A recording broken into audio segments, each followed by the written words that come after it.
Ladies and gentlemen, they did it. The Georgia Bulldogs made it back to the title game once again, this time undefeated. You notice who's not here?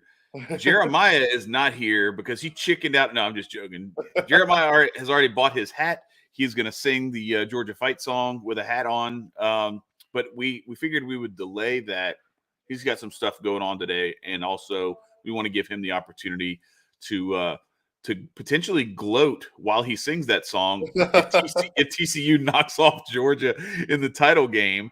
And we want to give Tyler the opportunity to gloat extra hard if Georgia pulls it off and wins back-to-back championships. The Georgia Bulldogs and the TCU Horned Frogs going at it. Tyler, congratulations on getting one step closer. But I think this spread is a little bit too much. 12.5. It started off at 13.5. Listen, we don't need. Listen, Kirby Smart doesn't believe in covering any spreads. I'll tell you that much. Listen, I'll believe, except we're playing LSU apparently. And that's what I learned. It's true. I've never seen him before like that on anybody ever, except for on y'all. It's the truth. He doesn't do that. We still haven't come anywhere close at any point in time to the ass beating we put on y'all in 2019. I know. It's okay. It's okay. I know. Listen, you don't have to tell me. I know. But that game, listen, I mean, I've never seen a team try to lose a game so hard and then not lose it. Like my parents, my family and I were sitting in our basement New Year's Eve just being like, well, this is what we get. We were down 11. I was like, this is what we get when we can't get to Stroud. We can't cover a wide receiver to save our effing lives. You know what I mean? Stetson doesn't know where he is for some reason. And the run game, we have guys falling in the middle of the open field. Bro, that tripped me out, man. I'm not gonna lie. When he busted that run off, and I was like, oh, here we go, house, and then just tripped and got eaten up by the turf monster. I was like, what? Yeah. So that still got it done. Wild.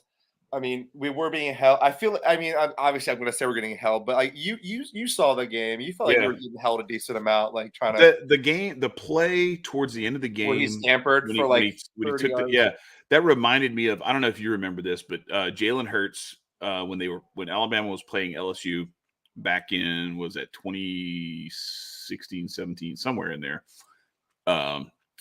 Alabama beat us 10-0, and it was a 3-0 game. We had been playing really well. Now, granted, that was I think that was Danny Etling at quarterback, so nothing great offensively from LSU. But we were one possession away from potentially, sending the game to overtime or winning it. Jalen Hurts, there's a photograph. You can see 3 different guys holding on the play, and he busts it off and takes off up the middle through the gaping hole created by the holding penalties that were not called. And breaks off a long touchdown run to make it 10-0, and that was pretty much all she wrote. And that was actually where some of my Jalen Hurts slander comes from. I remember that game, and it's like he did nothing. He was turning the ball over. He had put up 0 points offensively outside of the one field goal, and I was like, I'm not that impressed, So, but anyway, he broke off that long run, and that's what that one looked like. I was like, man, I haven't seen holding like that, where you had multiple guys, and there was one guy specifically who he just straight up tackled the defensive tackle on the way to the quarterback. Yeah. And then sat on him, and they were just like, Yeah, we were getting held all night, and if we're being honest though, that's if you're Ohio State, like honestly, and I've heard this from offensive linemen. Every good offensive lineman just knows how to hold and get away with it. Yeah. I've heard this out of the words of Taylor Lewan's mouth, Michigan left tackle. He just says pretty much everybody holds. It's just the same thing with defensive holding and pass interference too. How much hand fighting can you get away with? Yeah, and have them just say, what? It's a matter of that that has to be what our defense needs to do to win, which is to get to CJ Stroud, because we know that the receivers are going to be open if he has time. You know what I mean? Our corners, unfortunately, are just not good enough. We never have had the best corners to cover, especially Marvin Harrison Jr. and the rest of them. There was too many guys just open in the end zone for my, downfield for my liking. And it Yeah, was crazy because it'd be like we'd have like a 15-play drive, and then it'd have like a 4-play drive and a touchdown. Mm-hmm. You know what I mean? Well, It's that drive at the end of the first half, I was like, oh man, you guys had a chance to put it away. Because we scored, right? Because we took a lot of time off. Right. We'll go into the half with the lead, and then 50 seconds later, they had scored with a touchdown. With 4 plays. A touchdown, not a field goal, but a touchdown. A touchdown. Yeah. You know what I mean? A touchdown. Like, that's what I mean. It's like there's that. And then I know that I was texting you about this. When that guy eventually did miss that kick, my personal opinion is I don't think that you can blame the kicker. I mean, obviously, making field goals is his job. Yes. However, it's the rest of the team's job to not have to put him in that, to avoid putting him in that position at the end of the game. Right. You know what I mean? You guys were up 11 on us with the game in hand, and that kicker didn't let us come back. The rest of the team did. No, if he misses a PAT, if you do everything you need to do and you get the touchdown, and then he misses a PAT that would have tied it, yes, put all kinds of blame. We're trying to lose us the game by missing 2 field goals and leaving 6 points on the field. Right. You know what I mean? That's what you could blame a kicker for if we were to lose that. Not doing his job early in the game, not doing the job. We were asking him to make a career-long field goal in the most pressure-packed situation of his life. Right. And I mean, I know that not many people like that's the thing is like you can't talk smack because I know for a fact that I couldn't just walk up and do that. Right. Like, you know what I mean? It's just I feel for him.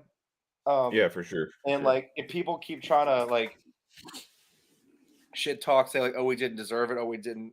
Well, Ohio State. We gave them every opportunity to win. Make the argument Ohio State didn't even deserve to be in that game. Yeah, I said we tried very hard.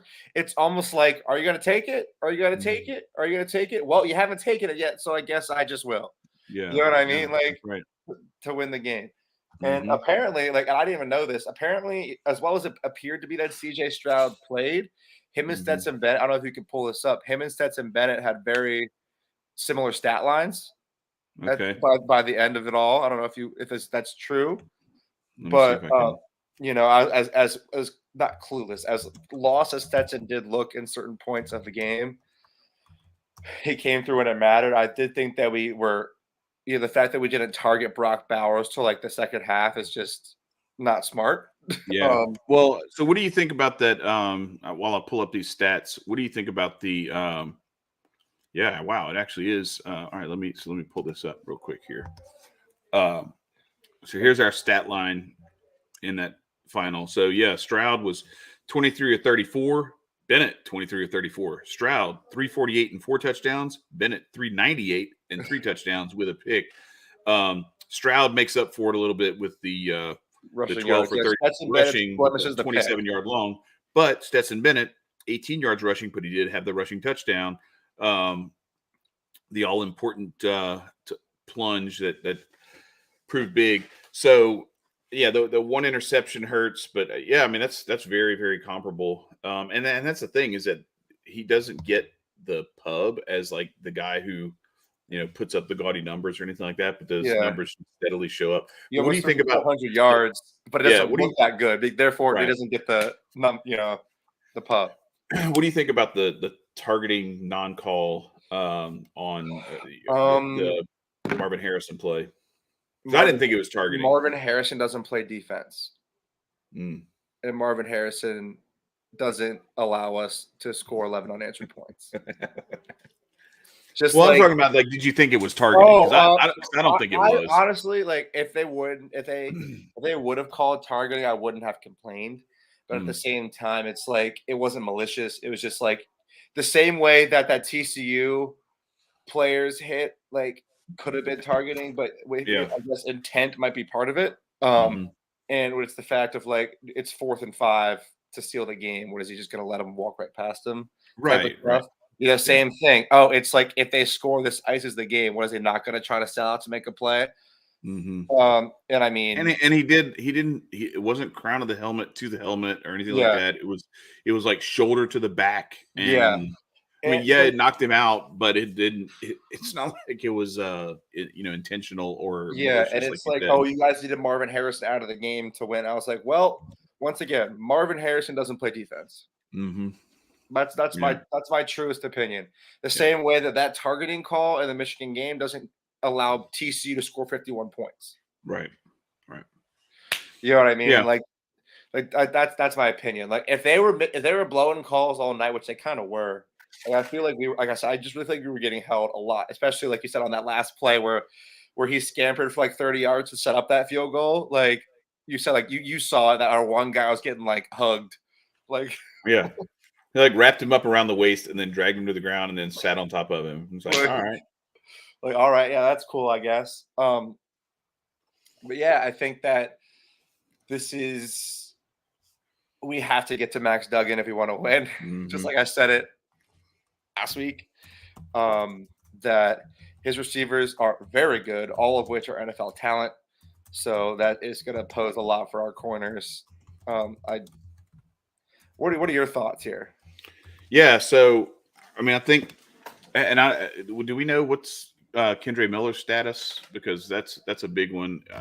I'm assuming he should be okay. He was almost okay enough to play, but I don't know if he's, I don't know how bad his injury is. But I don't know. I think, how well you guys defend Quentin Johnston and, Max Duggan and his ability to improvise and create. And then I think it goes back to similar to what we talked about with that Michigan matchup is now that you've seen TCU's front seven on defense handle a really stout Michigan O-line and tight end group. Yeah. Like, do you really feel confident that you're going to be able to run the ball consistently and effectively on them and that you're going to be able to keep people off of Stetson Bennett? Because I think if you've watched, they found a way to create, to plug run lanes and run fit in a way that makes it to where it's not as easy as it has been on other teams for Michigan to run the ball. Now, granted, there was no Blake Corum, I get it, but Michigan was still running all over people without him. Yeah. How does that translate, with you guys? And then they were still getting after McCaffrey. So how are you going to? I would say that we have a good offensive line as well. Or McCarthy. I mean, that's before that game, Stetson hadn't taken a sack since October. So I mean, I would like our offensive line is consistently a good year in and year out. We get some big boys up front. At one, our offensive line size wise, like rivals NFL offensive lines here and there. At one point, we had a bigger offensive line than any NFL offensive line, even the Cowboys. That's not the case this year, but I think that in the trenches we'll be all right. Like I said, it's really out wide is where we, our concern is. Yeah. But I think that our X factor is Brock Bowers and Lab McConkey. More Bowers than McConkey, but and hopefully that Darnell Washington will be back, our 6'7", 6'8" tight end that we like to that run blocks, but also can catch passes for us. We put them like three in a group out to the right, and then like you can just kind of do a lot there. Yeah, I think that we need to establish the run game early, which is so. I mean, that sounds so silly because that's what any team would say at any game ever. But like when we went to the run against Ohio State, we busted it wide open multiple times. McIntosh is a great running back. So it's just a matter of grinding that out and making sure that we're targeting the right guys. We can make it so easy for ourselves. We just got to play it right. And I'm just saying that the battle is going to be won in the pass game. So do you think you guys have someone who can match up well with Johnston, or you think he's going to give you all fits? Because what did he put up? 6 for 163 and a touch against Michigan? No, I don't think we do. That's why I'm saying we have to win the battle up front. Oh, okay. Like that's what I'm saying is I don't think that we have a corner that I can tell you. I said our corners are not good, and we know that, and Ohio State knew that, and TCU knows that. Is going to know that. So like that, we have to get to Duggan. We have to. We have guys who can. So like it's kind of like it's almost like a non-negotiable that we cannot have him. And also the thing is too is that he is like a type where we have to we have to get to him. We also have to contain him too, because he's not afraid to put that thing on the ground and go. Right. All right. So in like the overall grand scheme of things, if I asked you, I don't know, 10 weeks ago or so, is this the team you think you were thinking you would be talking about Georgia facing in the national championship? I'll be honest with you, Chad. I didn't think that I'd even be talking about us being in the national championship. And I've kind of alluded to this before. Really? I shouldn't say that. Like, obviously, we had the potential, but you don't have that. It's a give and take. It's like, you can't expect to go back to back because that's just, I feel like that's might be a little unfair after drafting 15 starters. But at the same time, like, if you still have the talent, then why not? And like, there's also that same things you get a little taste for, you're going to want it again type of scenario with a lot of the guys that were, there last year and here again. Yep. There's a lot of that. I think it's like a kind of a two-way street in that regard, where it's like from a fan aspect, you can't hold that high of expectation, but from a team aspect, obviously you want to go for it every time. You know what I mean? Right. Like whatever in the locker room, the expectations they have for them is one thing, but for your happiness as a fan, you can't hold them to that standard in a back-to-back year. Does that make sense? Yeah. Yeah. Listen, Stetson's the guy, and it's crazy that it, like, and when you talk about the realms of Georgia quarterbacks, that he might go down as the greatest ever when we've had the likes of Matthew Stafford, Aaron Murray, David Green, and Buck Belue, and all those guys. Yeah. Yeah. Mike Bobo, and there's also the many one-off quarterbacks that we've had in the 2010s of Grayson Lambert, Hudson Mason, and all sorts of guys. So it's and then obviously, and even Jake Fromm is up there too, I think, as far as Georgia quarterbacks are concerned. But yeah, I am excited. Well, I would want to know what your thoughts are as the you don't technically you don't really have a dog in the fight, obviously. You don't really care if Georgia wins or loses, but I mean, all right, so I'll put it this way. I have two bets in. So I put one in when the playoff field was first announced, because I just went for the team that had the longest odds, because I thought, of course, that's what you got to do. I thought they were severely underrated, and that team is TCU. So I dropped $4.50 on TCU to win it all. And if that bet hits, I win $76.50. Well, then I turned around and I bet like $5 on that parlay that we had. Yeah. The last leg of that parlay is Georgia money line. So if that hits, I win 69.80 something like that. Right. So here's what I'm looking at. I can cash out the parlay and make $50. So I'm leaving $20, $19, $18, whatever on the table potentially. But then if TCU wins, I make another 76. So I more than make up for it. So I'm very tempted to just pull the trigger on that and not try to ride them both. I'm always a big fan of cashing out and reinvesting half. Okay. Like that's what I do. I should have done it I shouldn't have done it actually, because the Phillies didn't win the World Series. But I would say, like, I'm a big fan of cashing futures early when necessary, and then reinvesting part of it.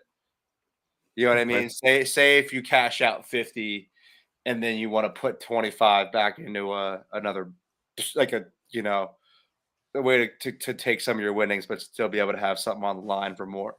You know what I mean? So if you like TCU, you would cash out half, throw 25 back on TCU money line. Which, I mean, TCU is getting great value at the money line, if we're being honest. It's like plus 300, 400 in certain places. I think I wouldn't say you're crazy, but Georgia minus 13.5 after what we just saw this weekend is crazy by the odds makers. They're trying this, but it almost sounds like they're trying to bait everybody to take TCU, doesn't it? Like, if we talked about that mind games that we've talked about before. Wait, what? Okay, what the hell is this? Hang on just a second. I'm sorry. Give me just a second.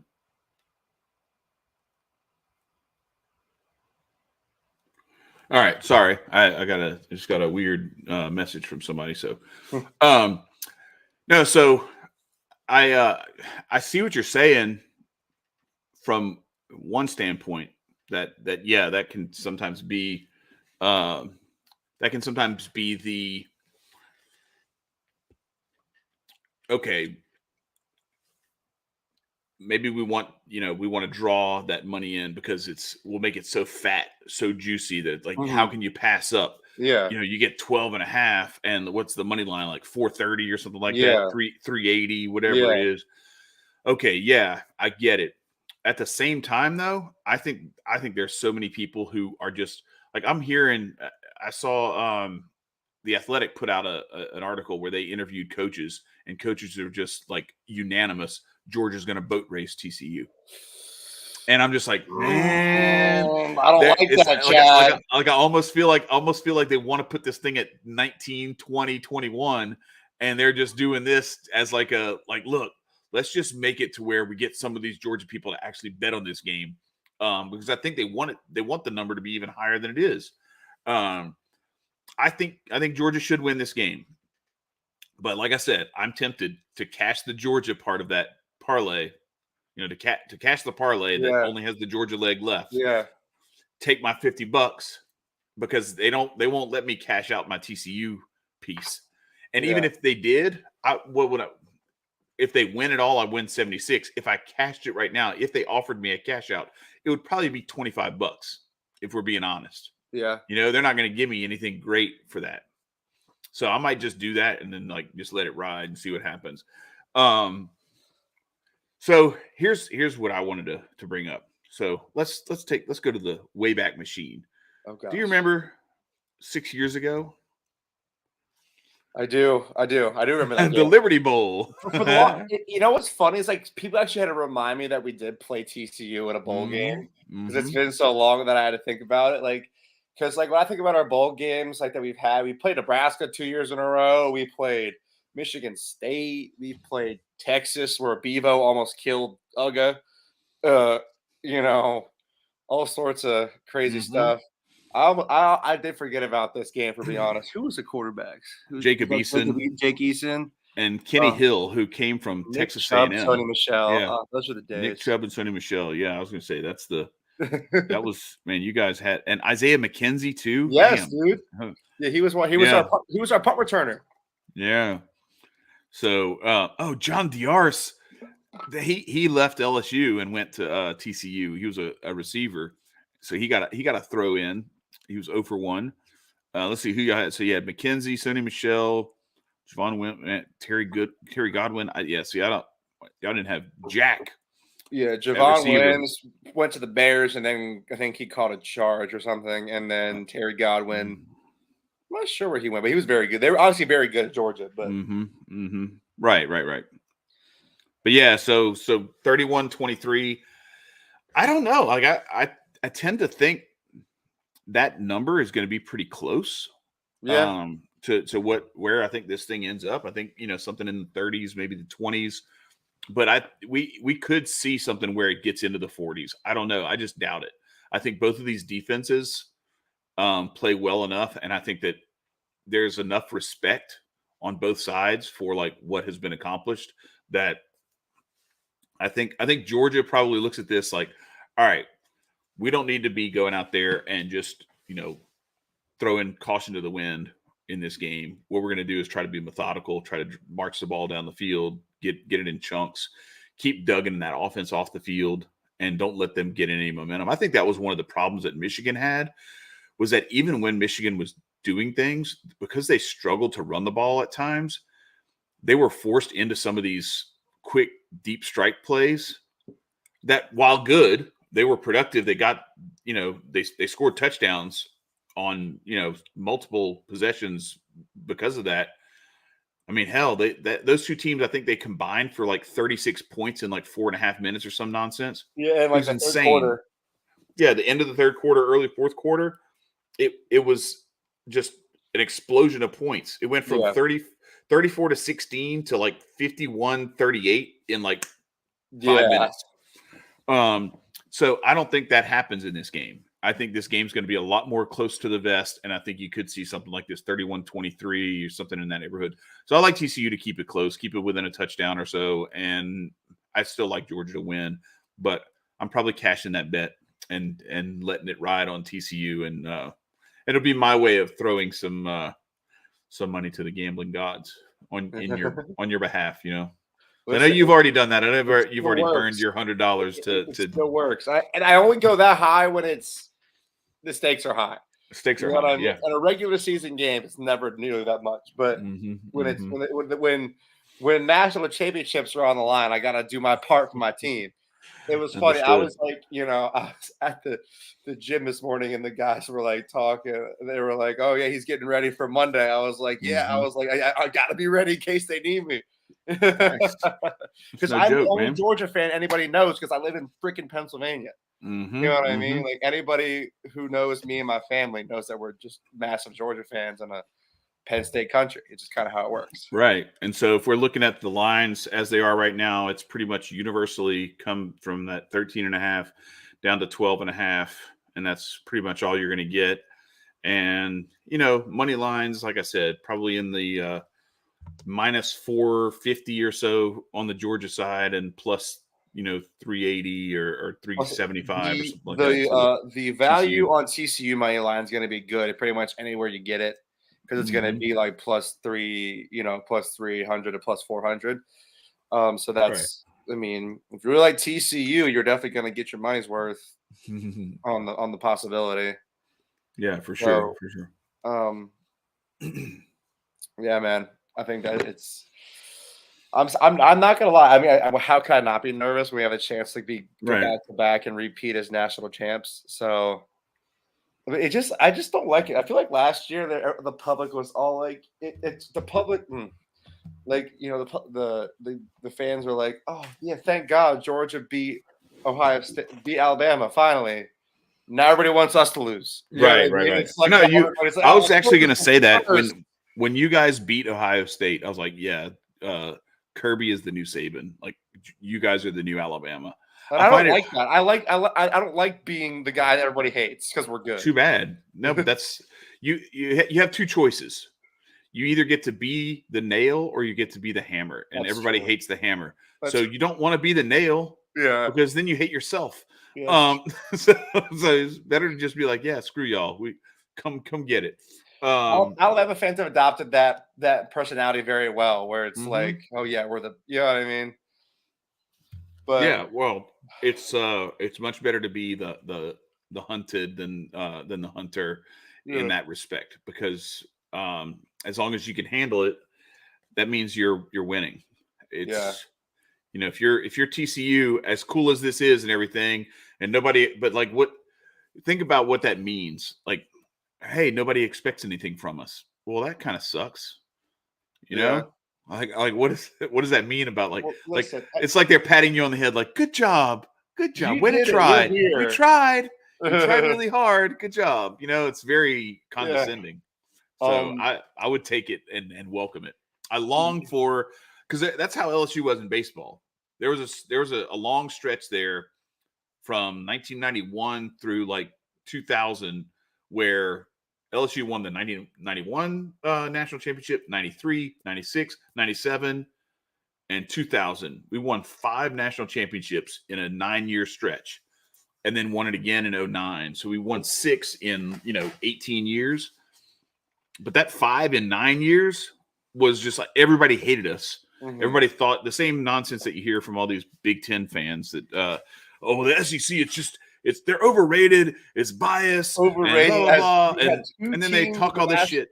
Yeah, they talk all this shit about the bowl record and everything, and I'm like, you're talking about when Vanderbilt and Kentucky play against like the top 3 teams in and not even Kentucky or Vanderbilt starters. That's like the worst. Right, exactly. Yeah. So then you get to the real games where it starts to matter, and now what is the SEC 5-1 in their last 6 bowl games this year? Yeah, the fact that the Big Ten had 2 teams and neither one of them made it. Right. How do you get to this? So the SEC has more times where they've had You two got a teams. 50% chance of making it. So we had a chance of not having a team this year because if you guys lose to Ohio State, there's no team. But we're now, it's still the case where there are more years where there have been two teams in the national championship from the SEC than there are years where there were zero teams from the SEC in the national championship. That's so crazy. Which is one. Yet the Big Ten finally got their shot. They can talk all the shit they want. They got two teams in the playoff. Just one person has to win. 0 for 2. Like, how you do that, man? Come on. You had one job. Get one of those teams. Two jobs. You couldn't do either of them. Right,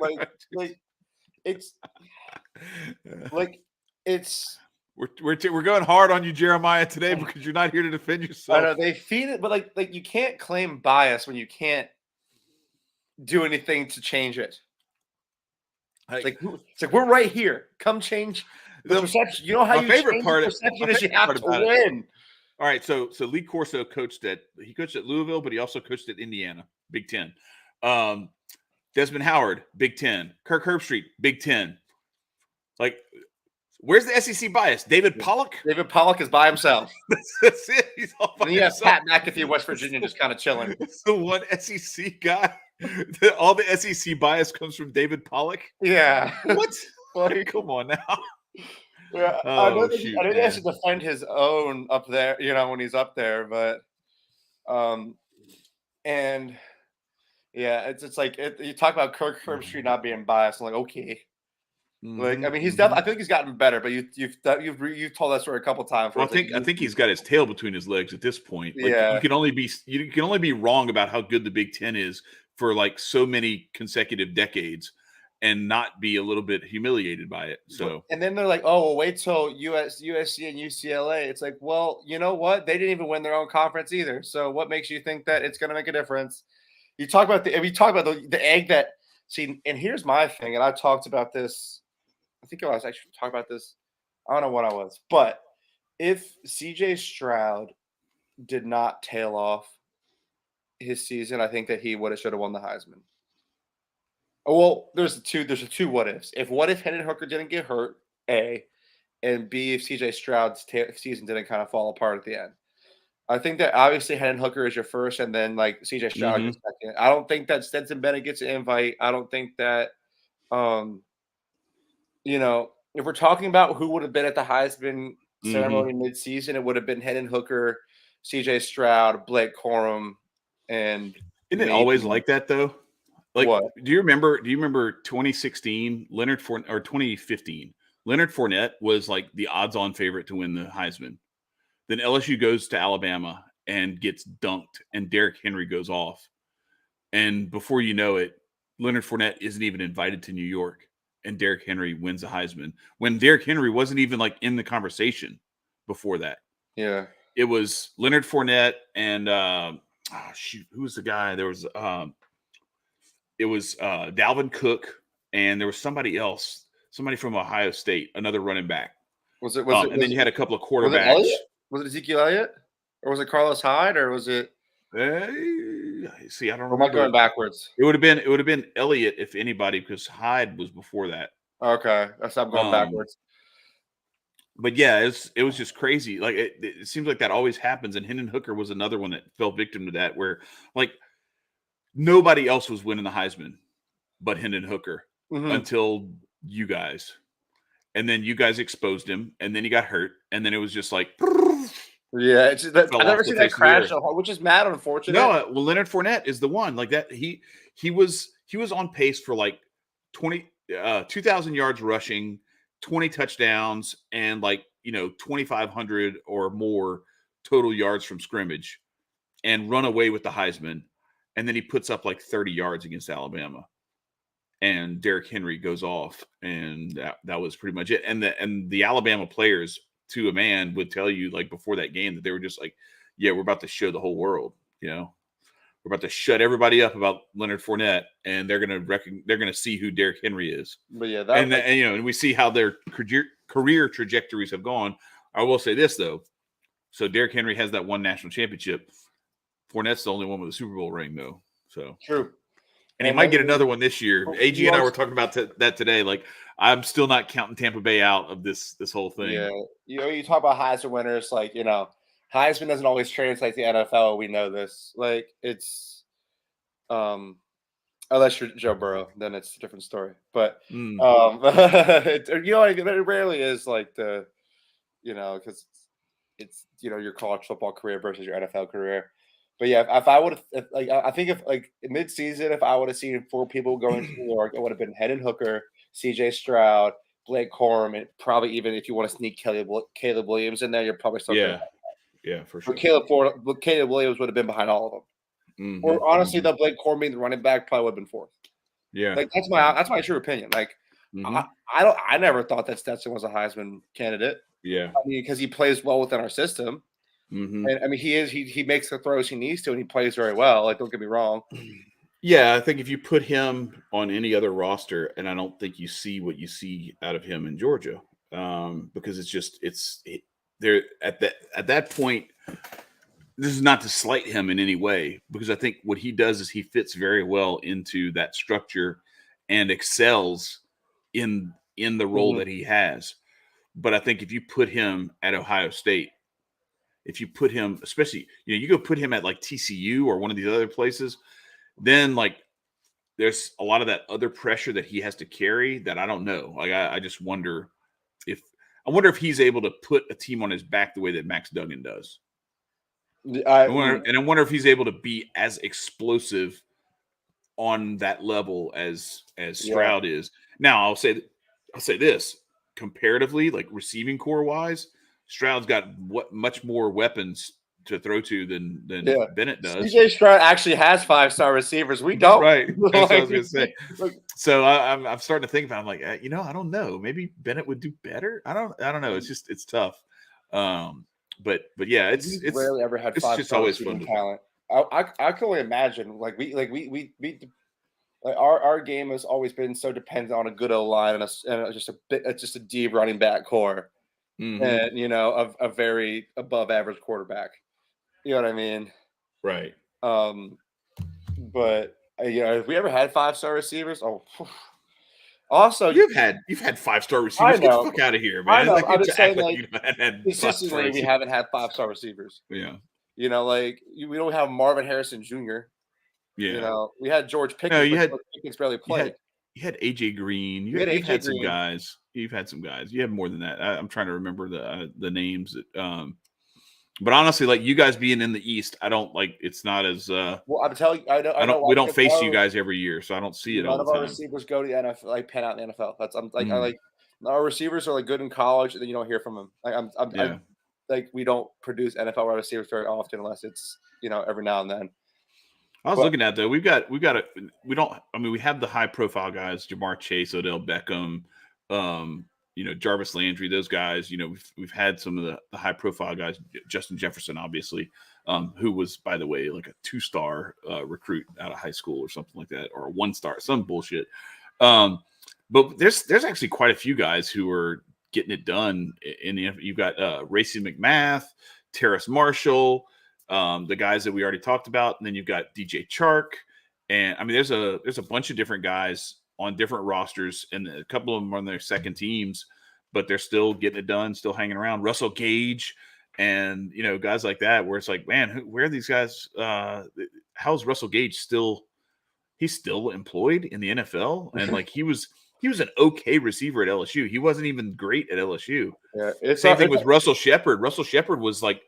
He was a quarterback athlete-ish kind of guy who came in and like they tried to find like little gadget roles for him, and he never really fit in as like a big part of the offense. And then he goes to the NFL and has like a 12-year career just being reliable.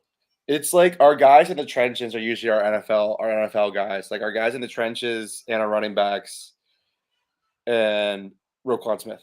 Yeah, I was going to say no, but you've had more than just Roquan Smith. Linebackers, like who's the guy? Who's the guy who picked off Jarrett Lee when y'all played us here back in 2008? Ran it back to the house for a touchdown. Hang on, I'm gonna pull it up. I'll get you the. I was gonna say, I was like,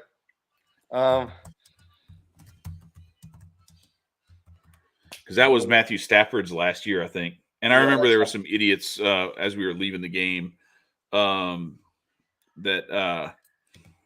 they were talking about that game. They're like, "Yeah, there's no way Matthew Stafford's gonna make it in the NFL." I'm like, "What are you talking about? That he's gonna be a dog in the NFL." Yeah, literally. Daryl Gamble. Oh, geez. A 53-yard interception return. We've had some guys. Obviously, let's be real, Chad. We're the SEC. We always got guys everywhere. But here's the thing: as far as Monday's concerned, I am not okay losing. But if we, I'd rather it be to the Cinderella kids than Ohio State or Michigan. Period. Because everybody else wants to talk about, I'm a TCU fan now. I'm a TCU fan now. It's like, yeah, well, y'all were Georgia fans last year. So I don't want to hear a damn thing about anything, wanting us to be, you know what I mean? It's like hang on just a second. We're good. Chad's gonna go take care of some business. But yeah, as I was saying, I think that I'd rather lose to the Cinderella kids than have to play Ohio State, Michigan. I think that's just hot garbage, if you ask me. Take care of business, Chad. Yeah, all right, I got to take care. So yeah, Daryl Gamble had 2 pick sixes in that game. He started off the game with a 40-yarder. Like 20 seconds into the game, Jarrett Lee throws a pick six, gone. Then we cut it to it's 45-31 with like 3.5 minutes left in the game, and we're driving. We have a chance to possibly, cut into the lead, get it to 1 score, and then maybe, get an onside kick or stop you guys and go, whatever. Jarrett Lee throws another pick six. That was the year. I think he threw like 9 pick sixes that year. Shoot. It was terrible. But he was a freshman, so it's it is what it is. It happens. But yeah, that was the guy I was thinking of. But anyway, what were you saying? I'm sorry, you were talking about. I was just saying I'd rather lose to the Cinderella kids than anybody else. Because then it's like, you lose to TCU. See, I don't know. My thing, I don't know. Like, fuck them kids, win it. It's the I don't want to lose to anybody. It's like I said, all the people who are like, "Oh, we're TCU fans now because our team lost," just to the same people that were Georgia fans last year. So that's all the more reason to not want to lose to them. Screw those people. Yeah, that's good. That's a good point. Like, the hell with those people, man. It's like y'all wanted us to win so badly last year, but now that we're trying to do it again, everybody has an issue. Now that we're trying, you feel me? So wouldn't you? Aren't people tired of Alabama? That's what we're trying to do over here. Like, we're trying. Look, I'm just gonna say it. Like, as impressive as what Alabama did to Kansas State was, I'm just gonna say, like, I think that when you look at the landscape of college football and what Kirby Smart's building at Georgia, now what Brian Kelly can possibly do at LSU. And then you start looking at the rest of the SEC and look at what Josh Heupel's doing at Tennessee. Look at what Lane Kiffin's doing at Ole Miss. Now Hugh Freeze at Auburn. There's going to be some like contention in this conference. And then you start looking at some of the other schools in other conferences, and they're starting to elevate themselves. I don't know. I'm starting to think it's very possible that my prediction might have been right, that Nick Saban may have already coached his last national championship team.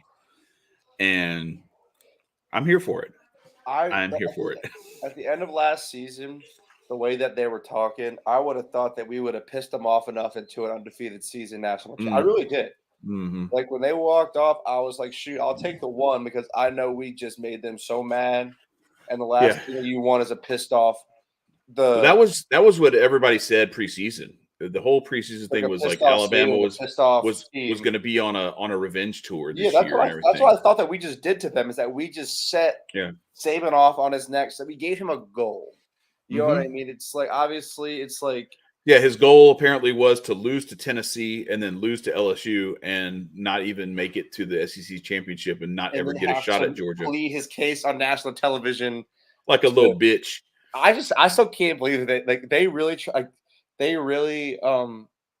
took cameras to Alabama just to make us think there was a chance.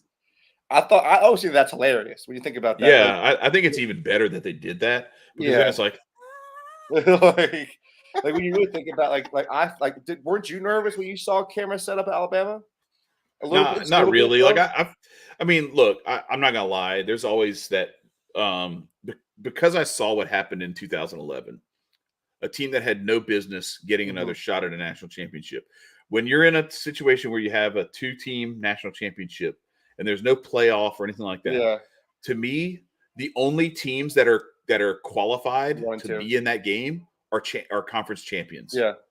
You cannot have anybody who didn't win their conference. If there's just one game, you have all these conferences, and you're telling me that there were no conference champions that you could find that possibly earned a right to be there, and you had to make a rematch of the team that lost the. Now, I could see if it was, the 2 teams that faced off in the SEC championship, and you're like, okay, that was a really close game, and everybody else, and they were both undefeated, and then they faced each other in the SEC championship. It was LSU, Georgia, Alabama, Georgia, whatever, and then they meet again because everybody else has like 2-3 losses. No, they leapfrogged Alabama over an Oklahoma State team that had Brandon Weeden at quarterback, who was, that guy was like a Heisman Trophy candidate. They had Justin Blackmon at wide receiver. They had some other elements. They didn't have a great defense. But they lost one game the whole year. And you know what that one game was? A Thursday night road game at Iowa State. Okay? 2 days before that, a plane had crashed that killed like some of the physical training staff that all the players knew and everybody else. This is the equivalent of making the Bengals and the Bills play that game on Wednesday night. Yeah. And then just being like, oh, well, you know what? They lost, so disqualify them from the national championship. Yeah. That's what had to happen for Alabama to get the 2011 national championship. So I will forever refer to that team as the only title that they deserve, which is SEC West Division runner-up. So then is that your feeling here for Ohio State for being that 4th team in this year? But the thing is it would be, I feel like, I think that's different when you have a playoff, when you have an actual 4-team playoff. Okay, then you take the best conference champions you can find, and then when you start looking at it and the conference champions start to get kind of ugly, then you look at like, okay, well, TCU didn't win their conference, but they were a damn good team right up until that game, and they went into overtime. Ohio State was one of the best teams in the country, and then they fell and slipped up once. So you had 2 1-loss teams, and you're comparing them to a UCLA team that lost 3 games. USC. I mean, a USC team that lost 3 games. Wait. USC, and then, no, they didn't even win their. They didn't even win their conference though. Who? Utah USC, beat them. didn't. Yeah, Utah beat them in the conference championship. That's the reason that USC. So you'd have to have Utah as the team that you're considering if you're doing the conference champion thing as your criteria, right? So Utah lost 2 or 3 games. You can't put them ahead of TCU or Ohio State, even though they're a conference champion. Same way. You can't put Clemson because they lost to Notre Dame, looked ugly losing to Notre Dame and South Carolina. Tennessee, unfortunately, not either. Right. Tennessee didn't win their conference. I'm talking about conference champions. Oh, sorry. Because Clemson won their conference. And you couldn't have taken Kansas State because even though they beat TCU, they had 2 or 3 losses. Yeah. So the eventual conference champions in certain conferences did not have the rest of a legitimate contender. Right. Because that happens. It's the same reason that they have in the NCAA tournament.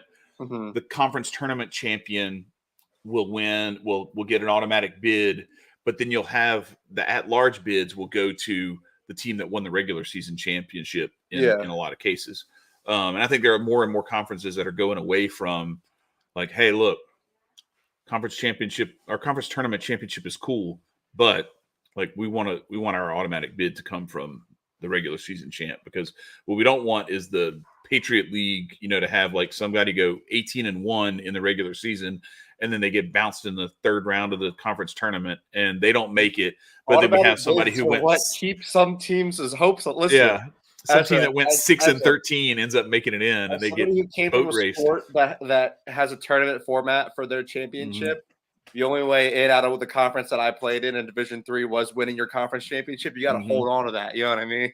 Yeah. Oh, I know, but I just thought that it was. I thought it was kind of weird. Like, it definitely takes away from, in those conferences, it takes away from the regular season, because there were those times where I remember Princeton or some of these Ivy League schools and things like that they'd go 16-0 or 15-1 in their conference, and you slip up, and then they'd slip up and lose in the conference tournament, and then you end up with some 6-12 team go into the NCAA tournament and they get destroyed in the first round. Yeah. Whereas you actually had a team that was capable of possibly, beating and creating an upset, Anyway.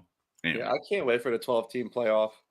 Also, that's what I was going to say. Then you get outside of all those arguments, right? Yeah. Because then it's like, by the time you get to team number 13, shut the hell up. Like, you had 4 losses. I don't want to hear about it. Yeah, it definitely. You know what I mean? It definitely, like, there's less pigeonholing you have to do to get people in the spots. You know what I mean? It's just like, oh, these are very clearly your top 12. Right. Like, it is a lot easier, I think, to assemble a top 12 than a top 4, obviously. You know what I mean? Yeah. Well, and the top 4, because what you're doing is, when you only do 4, you are necessarily eliminating 1 or 2, maybe 3 teams that could legitimately make a case that they could, if things go right, they could make it all the way to the title game.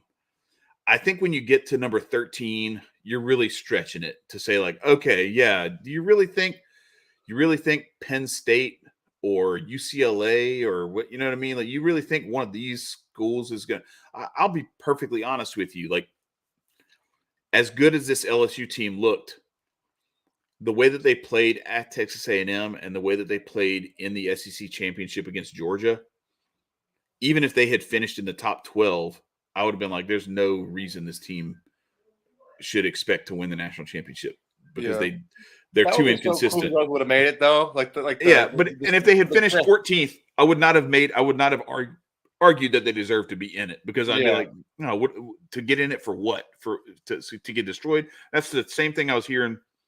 So I was in Idaho this week, and up there you got a lot of Seahawks fans, because it's right there by Tacoma, Seattle, and all that. Yeah. So they're complaining because if the Seahawks win, the Lions are eliminated, but the Packers still have to win to edge out the Seahawks. So even if the Seahawks win, it don't matter. But the Lions are eliminated, so the Lions won't have anything to play for. So the Seahawks fans are mad because they have to play their game first, and the Packers-Lions game is the last game of the week. It's Sunday night. Okay. So they're mad because they're saying that, like, if they win, then the Packers are just going to kill the Lions, because the Lions aren't going to be playing for anything, and the Packers are going to eliminate the Seahawks. That's kind of crazy. Yeah, the Packers are going to eliminate the Seahawks because the Lions are just going to lay down and let them take it. And so my argument there is, well, maybe you shouldn't have finished 9-8 or whatever your record ends up being. That's the thing. Is like, don't lose 8 games. All the time is, don't put yourself in the position to have to rely on. Don't put yourself in the position when little things you have to rely on little things. Somebody else, big. Right? Don't put yourself in a position to put your national championship hopes on your kicker. Right. On your kicker making a career long. Right. Just wrap that back around. You know what I'm saying? It's like, and worse yet, don't put yourself in a position. Put yourself in a situation where you're watching TV to find out if you make the playoffs. Yeah, that's true. Yeah. You know what I'm saying? Like, that's not a good situation to be in.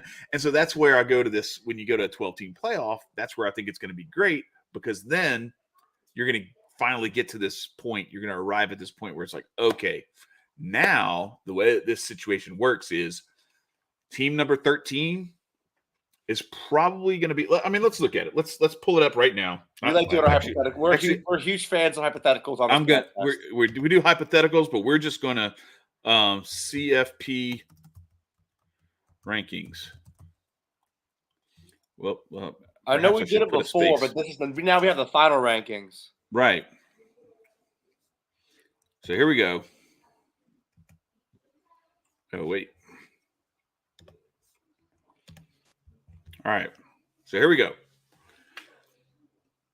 As we get down here. All right. So Florida State, Oregon, Tulane. Okay. Now Tulane beat USC in that what was it? The I don't know. Cotton Bowl or something? No. Cotton Bowl was the Alabama. Shit, I don't remember. No, it wasn't the Sugar Bowl. Sugar Bowl was Alabama and Kansas State. Yeah, it was the Cotton Bowl. It was the Cotton Bowl. It was the Cotton Bowl. It was the championship was the semifinals with the Fiesta Bowl and the Peach Bowl. Yeah, no, I think it was the Cotton. No, what did we just say? Cotton Bowl, right? Yeah. No. Yes. Yeah. Yes. Cotton Bowl. All right. So check it out. So Tulane 11-2, but they play in their conference. But still, you lost 2 games in that conference. So you're going to really make an argument that you deserve to be in there ahead of Penn State, Washington, USC, who had the same record in their conferences. K-State went 10-3 in the Big 12, much tougher conference, whatever. So again, we're getting to this point where, like, when you get down to Florida State, Oregon, y'all lost 3 games. I want to hear it. Yeah. First of all, we all know, because we saw how some of these teams played, these teams are not winning the national championship. But it's kind of like, I look at it like you're trimming a brisket.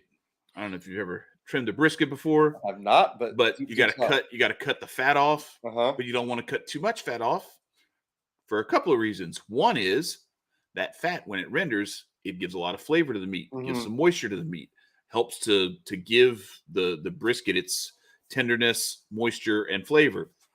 Also, if you cut too deep, you end up cutting off some of the meat, and you end up like basically costing yourself valuable, meat and protein from your cut of meat, and you're just throwing that away instead of actually cooking it. So you want to be right on that edge where you're leaving enough fat that it'll render and give it some of that moisture and flavor, that savory, salty flavor that fat gives to food. But also, you're not cutting it. You're not leaving so much fat on there that it's gross or that it becomes all chewy and gummy, right? So you got to do that perfect mixture. So we're not going to go down to here where we're leaving Texas and Notre Dame and Mississippi State and NC State in it, because that's stupid. Because what the 12-team playoff we've talked about before, what it really does is it's not here to create an argument for your 3-loss group of 5 teams. What it does do, however, is it allows, I always go back to it, undefeated UCF to be in the playoff. They would be one of those 12 teams. And then I love it. It's my favorite quote, and it always works. If you want to be the man, you got to beat the man. Beat the man. That's right. And it works. It's still the truth. Like, it allows for those teams, or like a Cincinnati, you go undefeated, obviously we still want to give you a shot. It's hard to shoehorn an undefeated group of 5 team into a 4-team playoff against the likes of Alabama, Michigan, Ohio State, Georgia, LSU, those teams. Right. I mean, it makes it a lot easier to, obviously, since an undefeated UCF can be, 8th, 9th, 10, and still get a shot to do something in a playoff format. And also, unlike, last year, because you never saw any of those teams get that opportunity to be in the playoff until they gave it to Cincinnati. Yeah. And then it was like, hey, congratulations, you're in the playoff. Now your reward for getting into the playoff is you have to play you got to go play like the best team. And it's like you get to go play the SEC champ. Good luck. But by the way, your reward is us proving why you shouldn't be here. Right, exactly. Whereas, but the thing is, though, if that's your first game, it's like, damn, man, I don't even get to build up. Well, now going forward, you get in a 12-team playoff, if they're the 5th or 6th, because then the committee doesn't feel pressured to like, well, let's just go ahead and err on the side of letting them in because they're undefeated, so we don't have to hear this shit anymore. And whoever else, we can just tell that other team, well, hey, look, maybe you shouldn't have lost 2 games, or maybe you shouldn't have lost at all, or whatever it is. It avoids less conflict, I think. But if you put Cincinnati at the number 6 seed, let's say, All right. So the way that this thing is going to go as we move forward is your top 4 are going to get buys. So all these 4 teams that made the playoff this year would get a bye. So now if Cincinnati's the number 6, well, they're playing against the number 11. So it's Cincinnati against Penn State. All right, well, see what you can do. Now, that's probably going to be a much closer game than Cincinnati, Alabama was last year, right? So now you get, or like it's going to be like this Southern Cal Tulane game that we had in the Cotton Bowl, where Tulane actually got it done. Shout out to them. That was really cool. That was cool, especially now you get to build your way up to you get to win that game, and now you get to go play number 3. And then if you beat number 3, now you're in the title game. It gives the pageantry of the NCAA basketball tournament.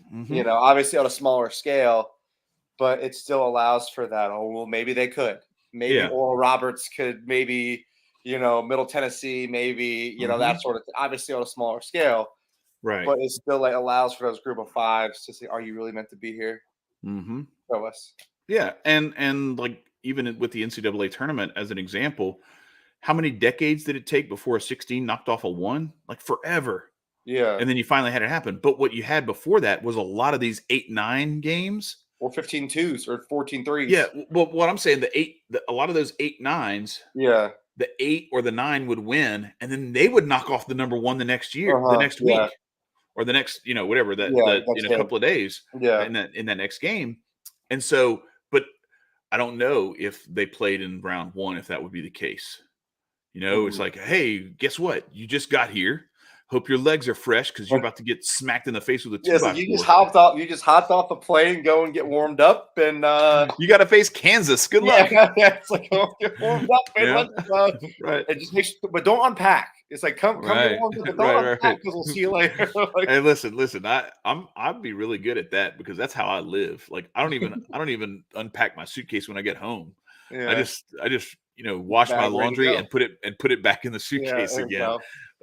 Shit. But no, it's going to be fun. It's going to be a lot of fun to watch. I'm trying to project, but I hope that at the end of Monday night that we are hoisting the national championship trophy. And would you give me anything here as far as your opinion on Stetson Bennett's age have anything to do with his, people crapping all over him being his age while still playing college football? Like, to me, I feel like it's like him. It's almost like a credit to him. You're seeing the writing on the wall. Like if he clearly these guys know if they're NFL ready because they'll jump a ship immediately. Like, so he obviously knows he's not. So why not try to win another?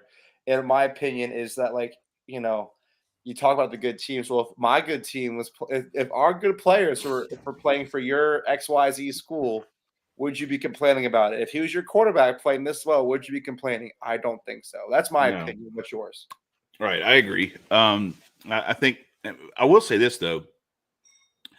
The emotion in his reaction when they won the other night seemed like it was as big of an emotional reaction or more than last year when they won the national championship. He loves his team. Yeah, but I'm just saying, like, it seemed like that. Like, I feel like he really had a brush with death on Saturday night. Like, I think they really felt like, holy shit, like we almost blew this.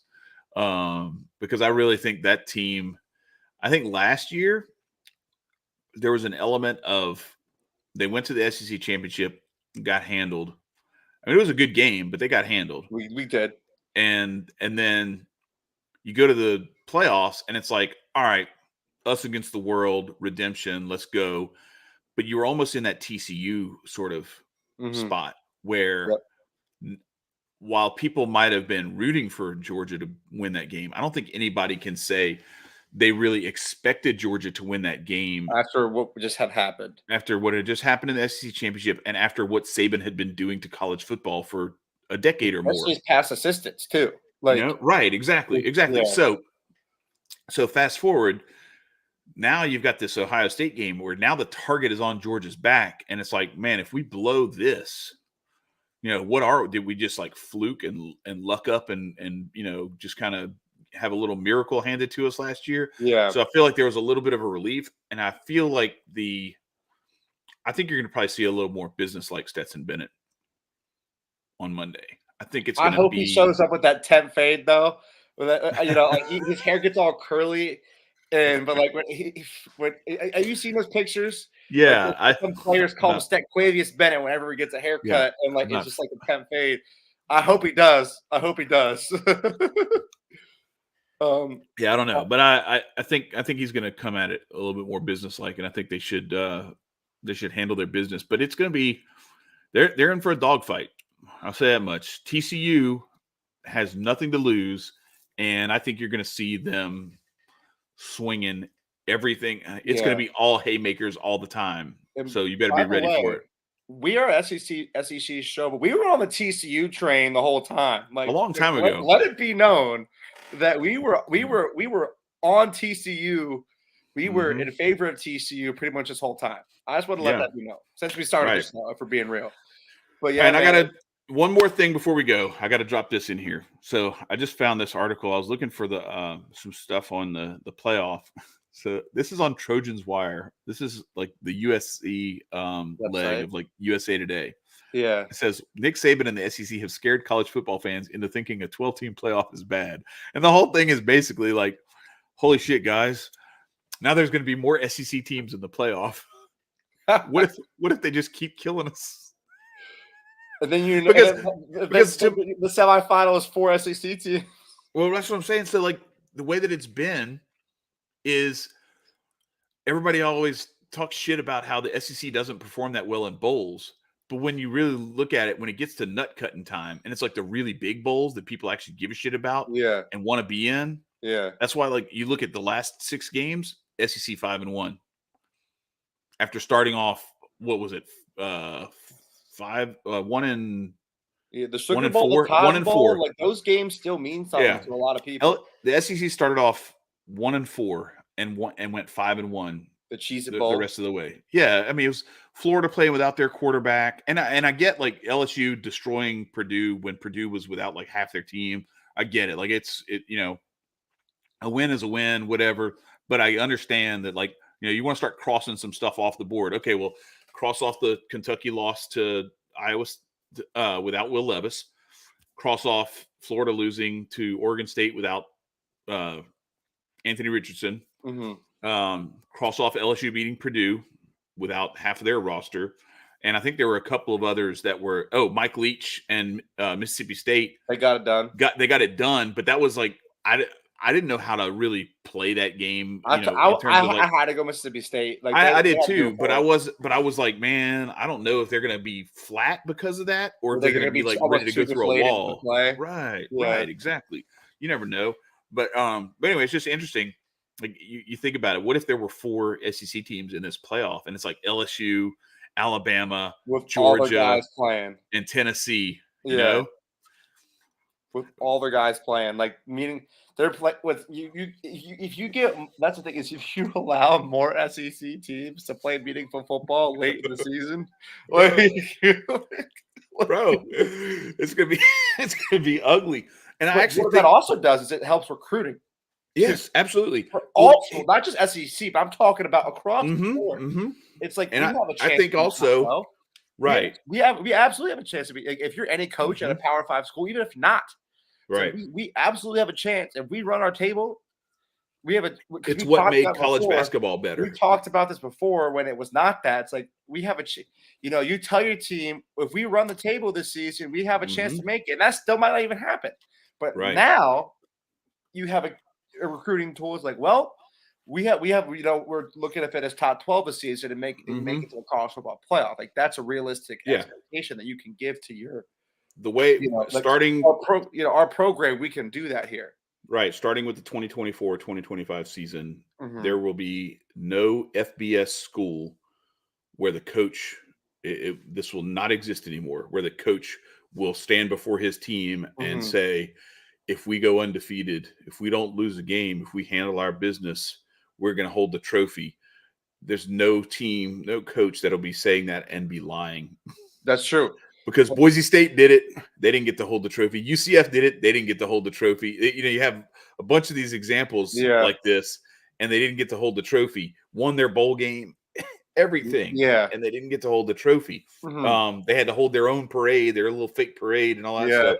That won't be the case anymore because now there's no FBS team that they're going to keep out of the 12-team playoff if they go undefeated. Everybody's got a shot. They have, like I said, there's no shoehorning they have to do anymore.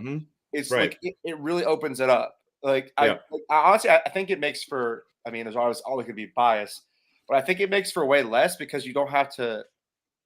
Like the cases don't have to be as strong for a 12 team as it is for a 14. You know what I mean? Yeah.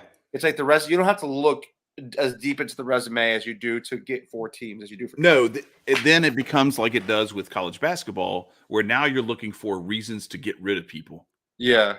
Not you're like, okay, this disqualifies them. You know, let's get that instead of like, oh no, well this, they did this and that. Like, no, like we got our top 4. That's cool. Like but now we're gonna go 8 more. And again, when you get to number, 10 through 16, if you finish 13 through 16, I don't want to hear your complaints because you had ample opportunities to get it done on the field and you didn't do it. It's like, and now the requirement, the requirement is no longer undefeated to get in.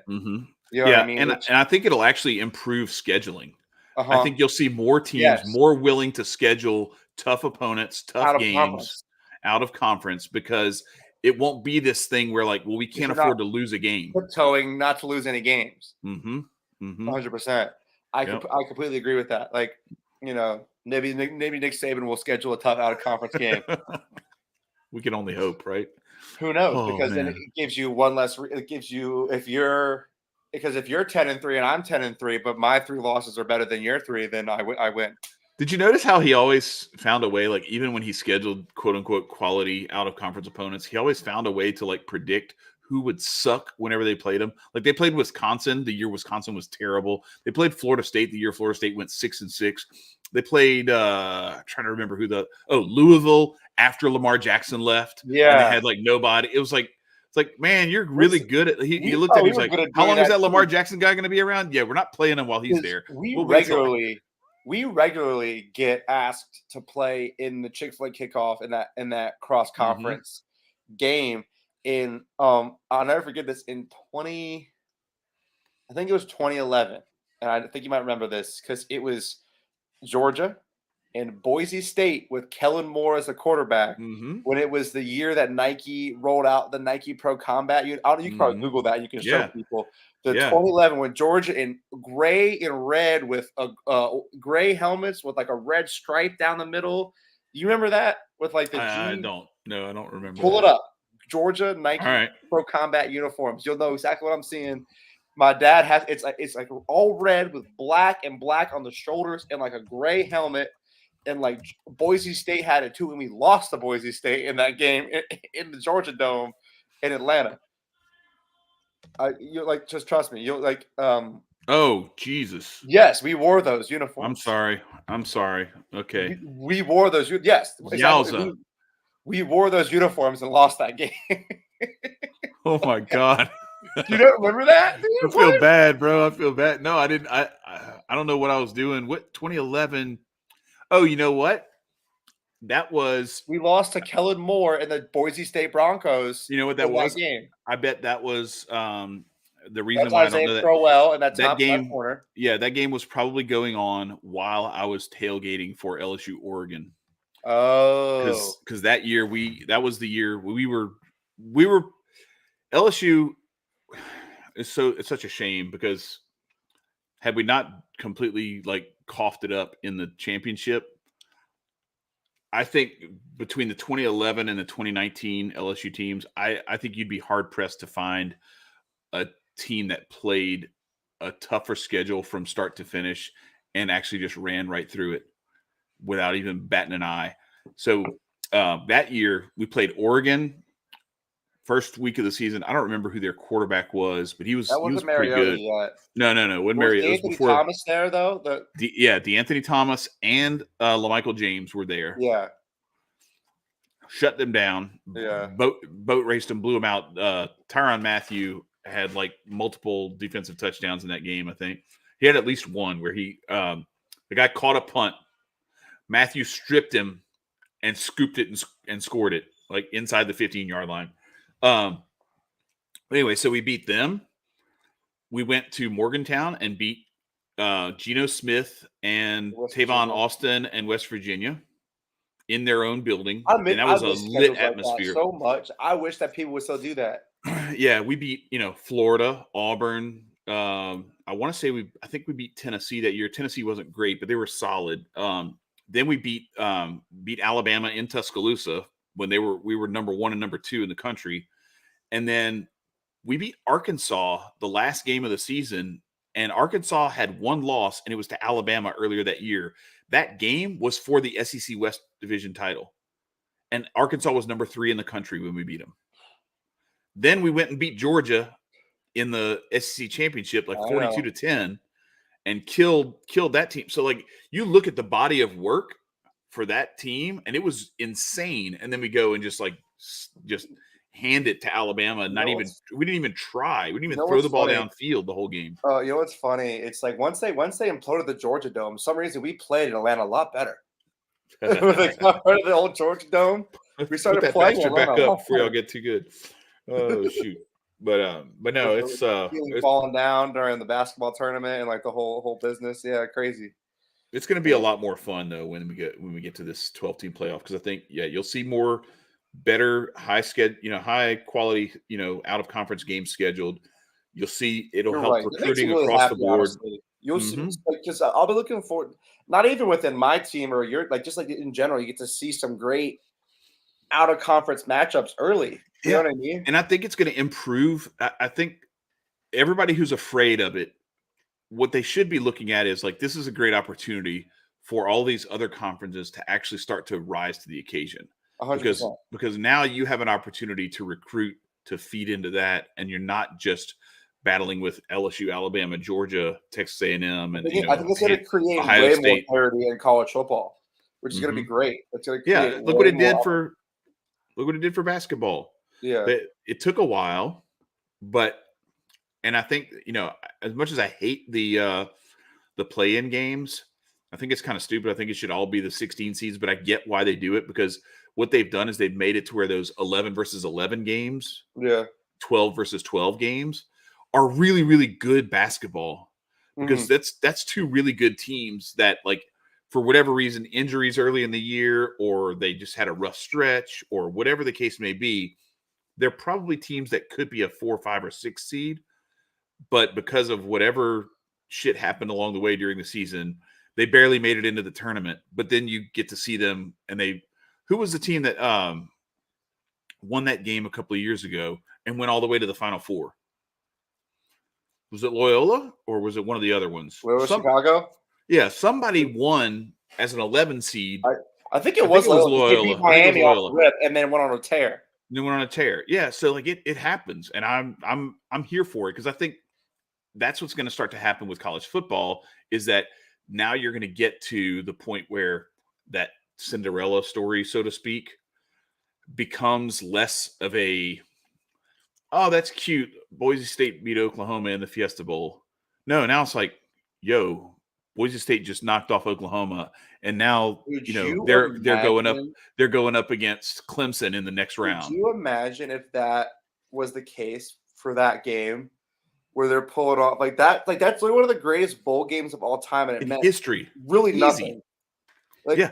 And it was for nothing. And like, it wasn't for a national championship. It just literally was one of the best bowl games ever. Yep.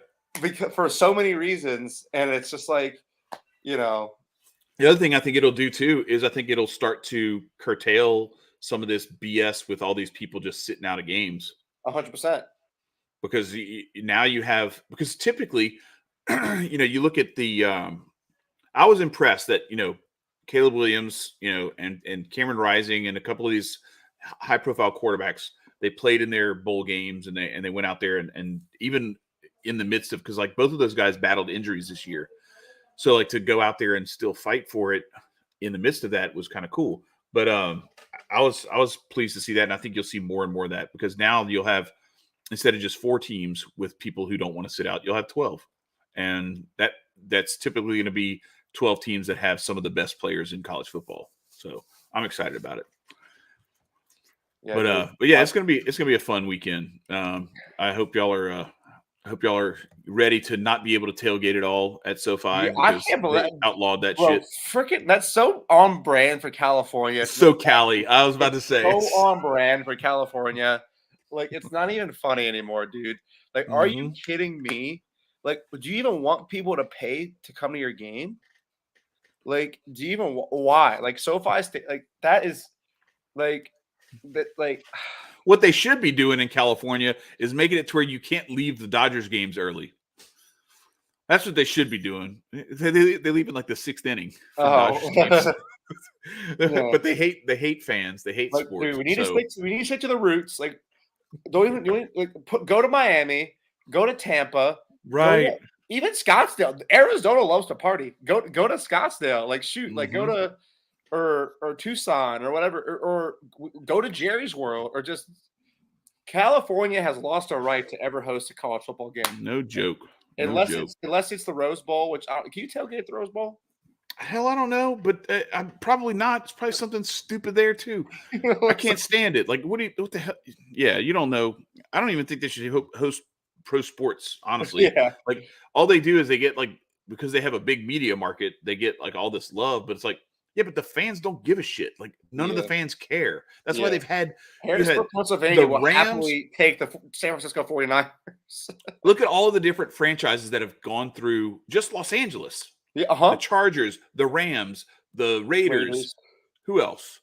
Is that it? Is it just 3? I think it was those 3. Seems like it's been more. It feels like a lot more. It's like it's enough. Maybe it's because the Raiders have been there multiple times. That's what it is. But yeah, like and San Diego's right there, so it's not like it's that far. And they had the Chargers. So the fact that they have that much movement with outside of the 49ers, every one of those franchises in California has been like under different city name and ownership. Yeah, several times. And to me, that's just stupid. Like, you should just be like, no, well, you know what? Come back to us in 20 years when y'all figure out that y'all actually like football before we give you another franchise. Dude, that's ridiculous. Listen, Harrisburg, Pennsylvania will happily take I bet. Happily take a. We had an indoor. The closest we ever got. We had a professional arena football team for a while. Hey, there you go. That Marcus Colston, he's actually from Pennsylvania. Okay. Rowan Saint. Let's go. He owned it for like a little bit. Like funny enough. Yeah. Now Chris Olave wears that number. So there's a deep cut for you, Marcus Colston. Right. But yeah, dude, I'm excited for Monday night. I hope that we get it done. I really hope, because I told you there is now no other choice. It is undefeated national championship or bust, and I prefer or very disappointing because of the bragging rights I will have on this show you can't be the only undefeated national champion, and just because I want to win. Yeah. It's still not as good as the 2019 team, but I will stop talking shit to you about not going undefeated. Anyway, with that said, it has been real. It has been fun. We appreciate everybody for coming out, and we will catch you guys on the flip side. Good luck to the SEC and the Dogs on Monday night. Let's take it to 7-5, and I think there'll only be, I can't remember what conference it is, but it's somebody who, like, they didn't play anybody. They're 4-2. It's like Conference USA or some nonsense, whatever. It's like, yeah, okay, well, all your wins are against San Diego State and like Memphis or Middle Tennessee State or some shit. Like, I'm not. Show me your wins against real teams that are actually good in their conference, and then we can talk. But it'll be fun. Had a chance. The SEC has a chance to go 7-5 after an ugly start. So finish it off, Dogs. Don't screw it up. Let's do it, baby. Let's go. All right, we're ready. Peace, y'all. South End Zone out.